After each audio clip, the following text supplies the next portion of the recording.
Morning and welcome back to the session International Banking and Finance. In this session, we will discuss about special drawing rights.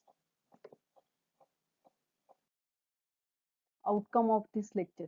In this lecture, we will discuss about meaning of special drawing rights, concept of basket currency and concept of reserve tranche position. Special drawing rights SDR. It is created by International Monetary Fund in 1969 as a supplement to official reserve of its member countries. SDR are interest bearing.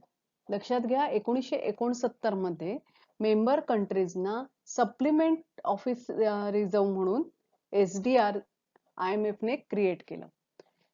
SDR हे असं asset आहे की ज्यावर तुम्हाला व्याज मिळतं. SDR is a unit of account of IMF. SDR he currency नाही, पण SDR हे IMF चं युनिट ऑफ अकाउंट आहे. The value of SDR is calculated daily basis. दररोज याचा दर ठरतो.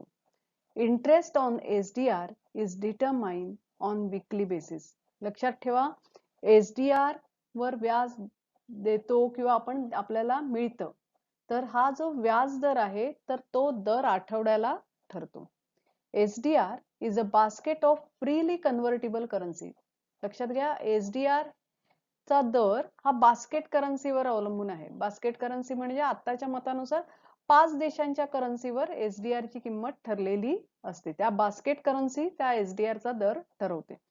तर ही बास्केट करन्सी म्हणजे अशी करन्सी ती ज्या जगात फ्रीली कन्व्हर्टेबल आहे, म्हणजे त्या कोणी स्वीकारतात. Basket currencies such as US dollar, euro, China's yuan, Japanese yen and pound sterling या त्या 5 बास्केट करन्सी आहेत. 5 करन्सी मिळून बास्केट करन्सी होते. IMF review this basket currency every 5 years and it is revised if needed. लक्षात घ्या दर 5 वर्षांनी ह्या बास्केट करन्सीचा रिव्ह्यू IMF घेत असते आणि जर त्याच्या 5 वर्षाच्या अगोदर गरज असेल तर IMF त्याचा रिव्ह्यू घेते. In 2015, IMF decided to include China's yuan or renminbi in the basket currencies to calculate the value of SDR.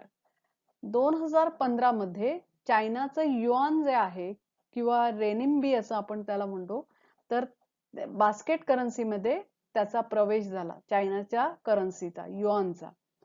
SDR now consist of 5 currency. लक्षात घ्या ज्या वेळेला ब्रेटन वूड्स सिस्टम मध्ये IMF ची स्थापना झाली आणि त्यानंतर रिझर्व ॲसेट म्हणून IMF ने SDR क्रिएट केले. त्यावेळेला एक SDR बरोबर 0.8,88,771 ग्रॅम सोनं इतका दर होता. म्हणजे एक SDR बरोबर 1 US डॉलर अशी किंमत होती. पण ब्रेटन वूड्स सिस्टमच्या ब्रेकडाऊन नंतर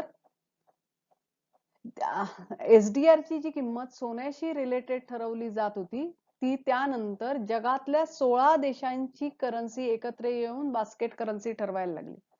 बास्केट करन्सी झाली आणि त्याच्यावर SDR ची किंमत ठरली. त्याच्यानंतरच्या कालावधीत ह्या 16 देशांच्या करन्सींपैकी एक करन्सी कमी होत गेल्या आणि 4 देशांची करन्सी SDR ची किंमत ठरवत होत्या. 2015 मध्ये या बास्केट करन्सी मध्ये चायनाला घेण्यात आलं आणि चायनाचा युआनचा यामध्ये अंतर्भाव झाला. तर अशा प्रकारे SDR is a reserve asset created by IMF in 1969. It is supplements to the existing official reserve of member countries. मग हे SDR कशा प्रकारे अलोकेट केले जातात किंवा कोणत्या आपल्याला कसे मिळतात? तर each country has a given quota and that country has to make payment to the IMF of quota that is of 75% in local currency and 25% in SDR. म्हणजे प्रत्येक देशाचा कोटा IMF मध्ये किती पैसे ठेवायचे, किती सभासद फी म्हणून किंवा काय, तर ते किती ठेवायचे हे ठरलेले असतात. याच्यात 75% ही लोकल करन्सी आहे आणि 25% जे आहेत ते SDR च्या स्वरूपात. SDR च्या स्वरूपात म्हणजे जसं की एक SDR ची किंमत ही 5 फ्रीली कन्व्हर्टिबल करन्सीवर किंमत ठरते.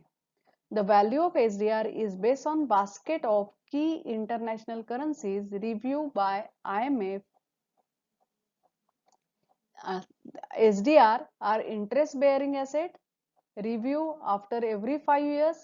It is freely convertible. SDR is determined by member quotas in IMF.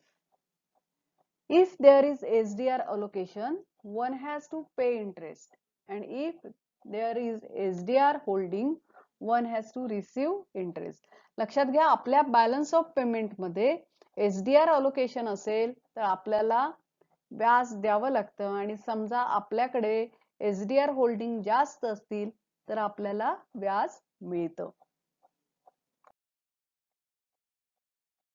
This is pie chart showing the collection of SDR.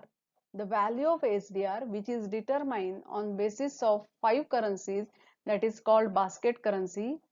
First one is US dollar, euro, China's yuan, pound sterling and Japan. तर SDR मध्ये यांचं contribution कसं असतं, तर एक SDR बरोबर 42% डॉलरची किंमत, 31% युरो, चायनाज युआनचा 11% शेअर आहे, पाऊंड स्टर्लिंगचा 8% आणि जापनीज येनचा 8% आहे. आता आपण नेक्स्ट कन्सेप्ट पाहणार आहोत. ही पूर्ण नवीन कन्सेप्ट आहे, रिझर्व्ह ट्रेंच पोझिशन. हे रिझर्व्ह ट्रेंच पोझिशन म्हणजे काय, तर लक्षात घ्या, प्रत्येक देशाला एक कोटा IMF ने दिलेला असतो आणि तेवढी रक्कम त्या देशाने IMF कडे डिपॉझिट करणं अपेक्षित असतं. हा जो कोटा आहे त्या कोट्यामध्ये 75% जी काही रक्कम असेल त्या रकमेचा 75% ही लोकल करन्सी मध्ये IMF कडे डिपॉझिट करायचे असतात आणि 25% हे SDR स्वरूपात डिपॉझिट करायचे असतात. तर हा कोटा कशावर ठरतो, तर प्रत्येक देशाचा जो GDP रेट आहे त्या GDP रेटवर त्या देशाने IMF कडे किती कॉन्ट्रीब्युशन करायचं हे ठरतं.